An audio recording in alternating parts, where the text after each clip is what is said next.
अगर आपको ये पता चल जाए कि इंस्टीट्यूशनल ऑर्डर्स कहाँ पे प्लेस करे, बैंक्स कहाँ पे ऑर्डर्स प्लेस करे, हेज फंड्स या बड़े ऑर्डर्स कहाँ पे प्लेस हो रहे मार्केट में, अगर आपको ये पता चल जाए तो कहीं ना कहीं आपको डायरेक्शन का एक प्रोबेबिलिटी मिलने के चांसेस थोड़े ज़्यादा बनते हैं।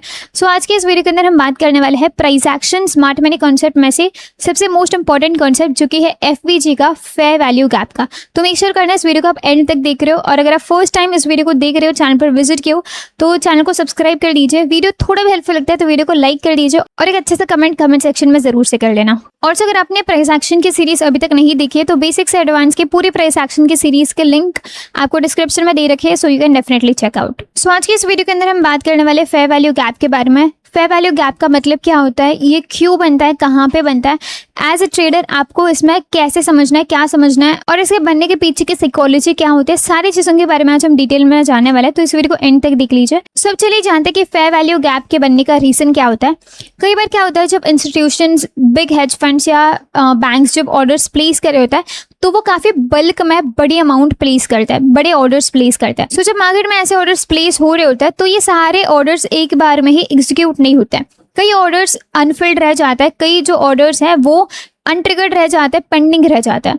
तो मार्केट के अंदर कहीं कहीं वहाँ पे एक इम्बैलेंस क्रिएट हो रहा होता है, बायर्स और सेलर्स एक्टिवली वहाँ पे पार्टिसिपेशन नहीं दिखा रहे होते हैं, तो एक इम्बैलेंस क्रिएट हो जाता है मार्केट में, और इस इम्बैलेंस के चलते मार्केट के अंदर एक गैप क्रिएट हो जाता है। इसी गैप को हम कहते हैं एफवीजी यानी कि फेयर वैल्यू गैप। मार्केट इसमें कैसे रिएक्ट करता है ये समझना इंपॉर्टेंट है। मार्केट जब गैप क्रिएट हो चुका होता है तो मार्केट उस गैप को फुलफिल करने चले आता है।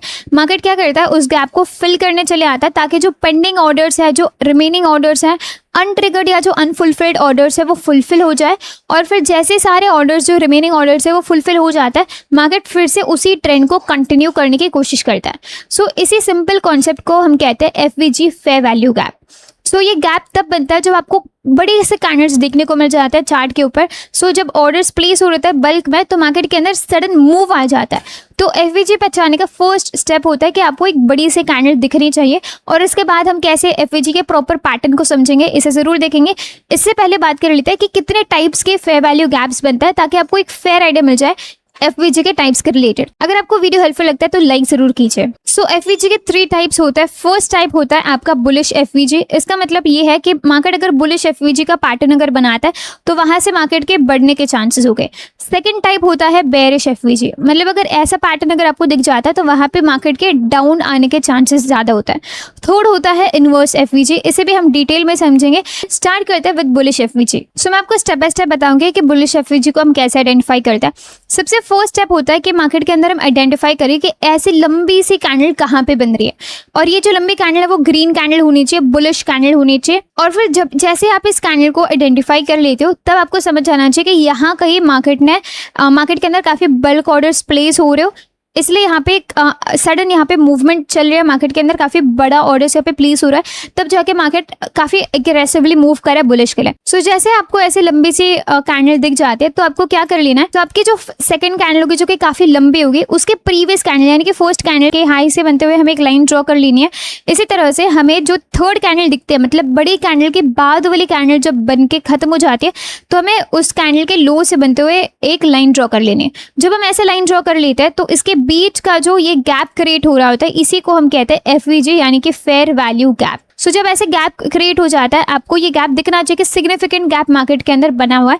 अब आपको ये तो पता चल गया कि मार्केट के अंदर इम्बैलेंस क्रिएट हो रहा है, इस वजह से यहाँ पे गैप क्रिएट हो रहा है।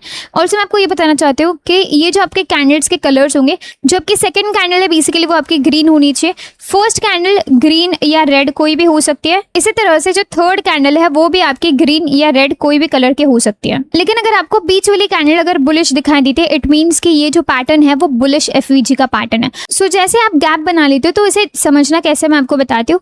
मार्केट यूजुअली क्या कर रहा होता है, जैसे हमने कहा कि पेंडिंग ऑर्डर्स, यहाँ पे सारे जो ऑर्डर्स है वो एक बारी में प्लेस नहीं हो रहे होते, तो इस गैप के बीच में कुछ पेंडिंग ऑर्डर्स लगे हुए थे जो अनट्रिगर्ड ऑर्डर्स होते हैं। तो मार्केट क्या करता है, यहाँ से थोड़ा ऊपर तो चले जाते हैं लेकिन मार्केट नीचे आ जाता है दोबारा से, लगभग इस जोन के 50% के अराउंड तक टेस्ट कर जाता है और फिर इस जोन से अगेन रिवर्स कर जाता है। इट मीन्स कि मार्केट यहाँ पे जो पेंडिंग ऑर्डर्स थे वो यहाँ ट्रिगर करवाने चले आया। जैसे सारे पेंडिंग ऑर्डर्स ट्रिगर हो गए, इसके बाद जब मार्केट फिर से गैप के ऊपर चली जाता है तो गैप के ऊपर जाने के बाद ये फिर से बुलिश डायरेक्शन में कंटिन्यू कर जाता है। तो कहीं ना कहीं 50% के आसपास या तो जब ये ब्रेकआउट कंफर्म कर जाता है तो यहाँ पे हमारा एंट्री पॉइंट हो जाता है, और ये जो लो बन चुका होता है उसके कुछ पॉइंट्स के बफर रख के हम एसएल को यहाँ पे लगाते हैं, और ये जो आपका डिस्टेंस चलता है एंट्री से एसएल के बीच में उसके 2 गुना लमसम हम यहाँ पे 1:2 के आसपास का टारगेट रखते हैं, या जो प्रीवियस स्विंग हाई चल रहा है उसके आसपास हम इसके टारगेट को प्लान करते हैं। सो चार्ट के ऊपर जब हम देखेंगे तब हम इसे और अच्छे से समझ पाएंगे। आई होप आपको समझा है। चलिए देखते हैं कि बेरिश एफवीजी क्या होता है। बेरिश एफवीजी बिल्कुल इसका अपोजिट होता है। आपको बीच में जो कैंडल देखने को मिल जाएगी वो काफ़ी बेरिश कैंडल देखने को मिल जाएगी। सो आपको क्या कर लेना है, ये जो आपके ये फर्स्ट जो आपकी कैंडल है, ये सेकंड कैंडल है, और ये जो थर्ड कैंडल है, आपको ये जो सेकंड कैंडल है उसके पहले वाली जो कैंडल बनती है उसके लो को आपको मार्क कर लेना है। कुछ इस तरह से आपको इस लो को मार्क कर लेना है, और जो बड़ी कैंडल बनती है उसके बाद वाली जो कैंडल बनती है उसके हाई से लगते हुए आपको एक लाइन ड्रॉ कर लेनी है। सो ये जो मार्केट, ये जो पैटर्न यहाँ पे बना रहा होता है, ये जो क्रिएट होता है वो आपका एफवीजी होता है, फेयर वैल्यू गैप होता है। सो बेरिश केस में क्या होगा कि आपकी जो बड़ी सी कैंडल होगी, ये जो सेकंड कैंडल होगी जो काफ़ी लंबी होगी, ये आपकी बेरिश कैंडल होगी, रेड कैंडल होगी, तब जाके आपका बेरिश एफवीजी बन जाएगा। इसके ऊपर वाली कैंडल रेड हो सकती है या ग्रीन हो सकती है, साथ ही इसके नीचे वाली कैंडल ग्रीन हो सकती है या रेड हो सकती है। बेसिकली मार्केट क्या करता है, तो यहाँ पे काफ़ी अनट्रिगर्ड ऑर्डर्स मार्केट के अंदर कई बार लगे रहता है, तो मार्केट क्या करता है नीचे से ऊपर चले आता है, ठीक है, इस गैप को पार्शियली कई बार फुलफिल करने चले आता है, और फिर 50% के आसपास कवर अप करने के बाद मार्केट फिर से बेरिश ट्रेंड के लिए कंटिन्यू कर जाता है। सो इस केस में हम क्या करते हैं, इस जोन के आसपास जब ब्रेकडाउन कंफर्म होता है हम यहाँ से एंट्री प्लान कर लेते हैं। ये जो स्विंग चल रहा होता है इसके आसपास हम ये जो हाई है उसके थोड़ा सा बफर लगा के हम इस जोन के अराउंड एसएल प्लान करते हैं, और ये जो गैप, ये जो डिस्टेंस आपको दिख रहा है उसके अकॉर्डिंग हम 1:2 3 के टारगेट्स के लिए प्लान करते हैं, या तो टारगेट्स के लिए जो प्रीवियस लो चल रहा होगा, जो इंपॉर्टेंट स्विंग लो चल रहा होगा वहां तक हम इसमें प्लान कर सकते हैं। तो इस तरह से आपका आई होप कि बुलिश और बेरिश एफवीजी के बारे में समझ में आ गया है।